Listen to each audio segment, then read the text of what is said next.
तो जहां से 20% दुनिया का ग्लोबल ऑयल पास होता हो और 22% ग्लोबल एलएनजी ट्रेड होती हो, और की exporters Saudi Arabia, UAE, Qatar, Iraq सब सिस्टम से निकल जाएं, तो ऑब्वियसली आप समझ सकते हैं कि दुनिया में तेल की कीमत दुगनी हो गई, उसकी अवेलेबिलिटी कम हो गई, और इसने इकोनॉमिक ग्रोथ, एक अनसर्टनिटी इन इन्वेस्टमेंट, एक इन्फ्लेशनरी ट्रेंड, बॉन्ड यील्ड्स का बढ़ना, ये सब कुछ कर दिया। और यहां तक बातें शुरू हो गई कि जो दुनिया के सेंट्रल बैंक्स हैं जो ईजिंग कर रहे थे, यानी कि अपनी पॉलिसी रेट को नीचे ला रहे थे, इंक्लूडिंग पाकिस्तान, उनको इस रेट को बढ़ाना पड़ेगा। अब जब आप इस चीज से निकलते हैं तो जरूरी तो ये बात समझने की है कि इसमें वक्त तो लगेगा, पर जो इमीडिएट कॉन्सिक्वेंस है वो तो ये है कि 10% इस वक्त भी तेल की कीमत जो ट्रेड हो रहा है, मैं भी देख रहा था यूएस में, वो नीचे आ गई है। ये इमीडिएट रिएक्शन है। इसी तरह जो गैस की कीमत है, दैट हैज ऑल्सो ईज्ड सब्सटैंटिवली। जो लोअर ऑयल प्राइसेस हैं, इससे जो इन्फ्लेशन है दुनिया की, उस पर एक मुस्बत असर पड़ेगा, कीमतें उस तरह नहीं बढ़ेंगी। और ट्रांसपोर्ट और जिसे कहते हैं आप फूड, ये दोनों जो है बहुत इफेक्ट होंगे। अच्छा, अगर ये चलता रहता है तो जो टाइटनिंग का बायस आया था कि शायद फिर दोबारा हमें अपना पॉलिसी रेट, जैसे पाकिस्तान का 10.5% है, जी। इन्फ्लेशन बढ़ती है तो हमें ये बढ़ाना पड़ा, तो हाँ। दुनिया में भी ऐसा ही है। सो डिले कर सकते हैं टाइटनिंग, और अगर अफरात ज़र संभल जाती है तो फर्दर ईजिंग की तरफ दुनिया जा सकती है। स्टॉक्स में ऑब्वियसली एयरलाइंस, अच्छा। ट्रांसपोर्ट, ये दोनों आज 5-5% बढ़े हुए हैं। एनर्जी कंपनीज गिर रही हैं बिकॉज तेल की कीमत जो है वो नीचे जा रही है। एयरलाइन स्टॉक्स बहुत अच्छा परफॉर्म कर रहे हैं। अब टैंकर्स और शिपिंग, रहमान भाई, ये एक इंपॉर्टेंट बात है। ये तो मैंने अब सब अच्छी बात कर दी।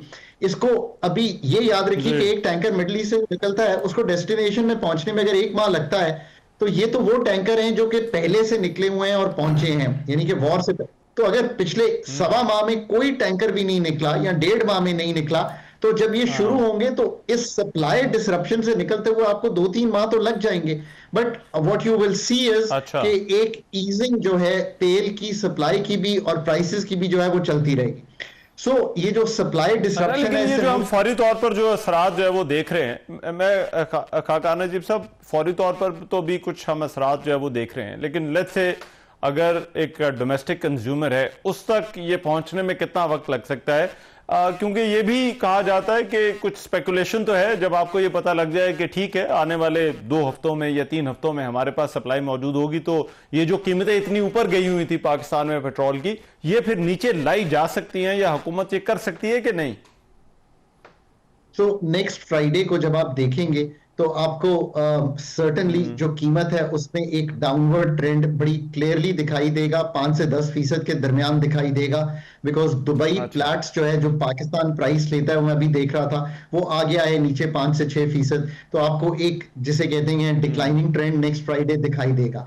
इसमें डीजल में शायद ज्यादा दिखाई देगा बिकॉज वो कीमत ज्यादा ऊपर गई थी, हाँ। और पेट्रोल में भी दिखाई देना शुरू कर देगा। इससे रिलेटेड ही जो एलएनजी की स्पॉट प्राइस है वो भी नीचे आ गई है।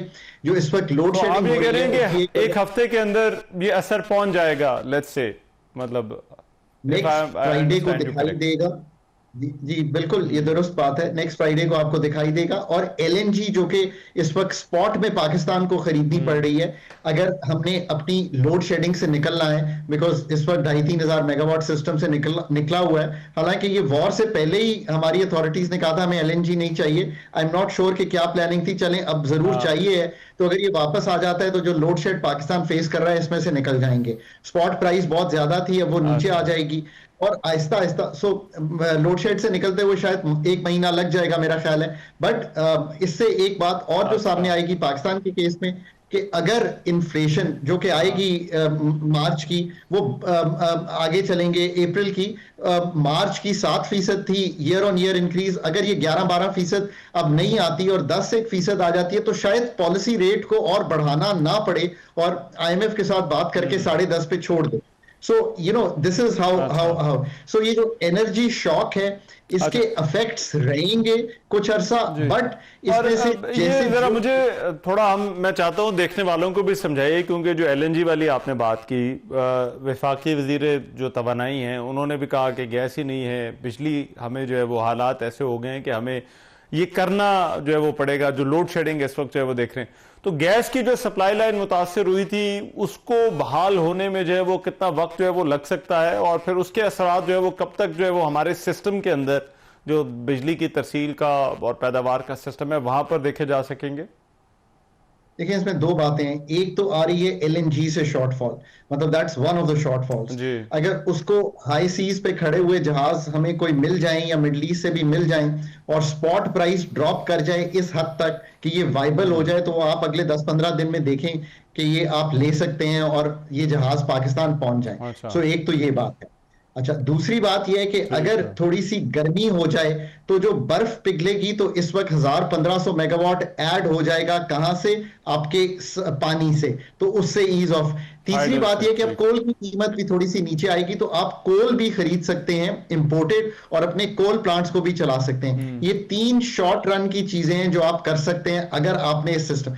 चौथी चीज आप ये भी कर सकते हैं कि जो गैस इस वक्त आपके पास अपनी मौजूद है, फर्टिलाइजर को काफी दे दी है, और we have enough urea to last us, जो अभी रबी सीजन जो जिसे कहते हैं हार्वेस्टिंग सीजन शुरू हो रहा है, जी। सॉरी।